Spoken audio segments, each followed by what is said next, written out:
وتواصوا بالصبر আল্লাহ রাব্বুল আলামিন বলেন কালের শপথ, যুগের শপথ, সময়ের শপথ, আসরের শপথ, নিশ্চয় ইন্নাল ইনসানা লাফি খুসর, নিশ্চয় সমস্ত মানুষ, পৃথিবীতে যত মানুষ রয়েছে সবাই ক্ষতির মধ্যে রয়েছে, সবাই ক্ষতিগ্রস্ত। আল্লাহ পাক তার কথা কোনো কসমের প্রয়োজন হয় না। আমরা মানুষদের কথা দৃঢ় করার জন্য কসমের দরকার হয়। আমরা কোন জিনিস মানুষকে দৃঢ়ভাবে বিশ্বাস করানোর জন্য কসম করে থাকি, কিন্তু বড় জিনিসের কসম করে থাকি। আল্লাহর নাম ছাড়া কারো নামে কসম করা জায়েজ নাই। আল্লাহর নাম ছাড়া কারো নামে কসম করা জায়েজ নাই। সুতরাং আল্লাহ পাক তার নামে আমরা কসম করি দরকার হলে, কিন্তু আল্লাহ পাক কার কসম করবেন? আল্লাহ পাক যে জিনিসের কসম করবেন, যে জিনিসটার কসম করলেন এবং তারপরে যা কিছু বলতে চাচ্ছেন ওইটার গুরুত্ব বোঝানোর জন্য আল্লাহ পাক কোরআনুল কারীমে বিভিন্ন জায়গায় কসম খেয়েছেন।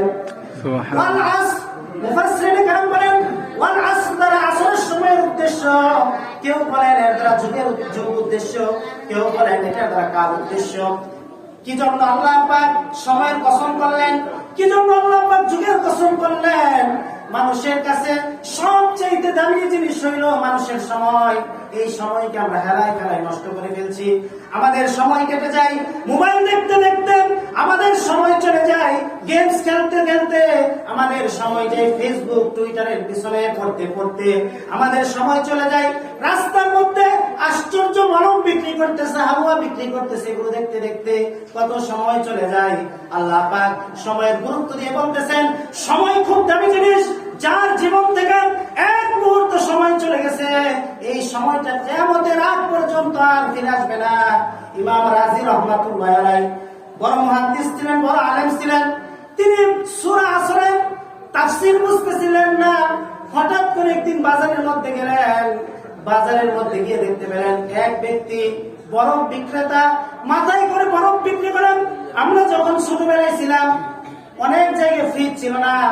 গরমের দিনে আমি এরকম দেখছি আমাদের এলাকাতে বরফ বরফ করে ডাকতো, বিক্রি করতো। শরবতের মধ্যে বরফ দিয়ে ঠান্ডা করে শরবত খেতাম, গুড়ের শরবত বানিয়ে তখন খেতাম। তো এইরকম একজন বরফ বিক্রেতা বলতেছে ওই ব্যক্তির প্রতি রহম করো যার পুঁজি গলে যাচ্ছে। অর্থাৎ ইমাম রাজি চিন্তা করলেন কিভাবে পুঁজি গলে যাচ্ছে? আরে বরফ বিক্রেতা, তার বরফ যদি মিলে যায়, বরফ যদি গলে যায়, তাহলে তার পুঁজি শেষ হয়ে যাবে, সম্পদ শেষ হয়ে যাবে, সে টাকা পয়সা পাবে না। ইমাম রাজি বলেন আমার সূরাতুল আসরের তাফসীর বোঝা হয়ে গেছে। এই সময়টা বড়ই দামি, যে সময়টা আমার জীবন থেকে গিয়েছে আর কোনদিন এই সময়টা ফিরে আসবে না। ঠিক কিনা?